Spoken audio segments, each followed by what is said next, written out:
Okay, this is the size, but there's a weld bead that got in the thread, so I gotta draw it out. After it's all welded up,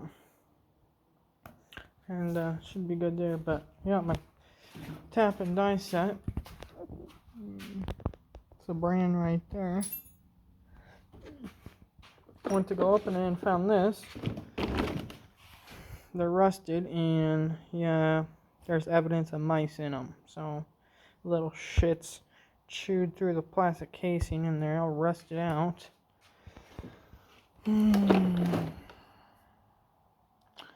Yeah, so I mean, I think I paid like $50 for this kit. It was cheap off eBay.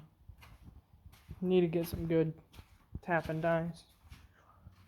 Probably a lot better than ones cheaply made in China. But got that mostly all cleared out in there. Got that little broke off, but all the garbage down there. See, look at all that crap. Those are weld splatters. So, okay.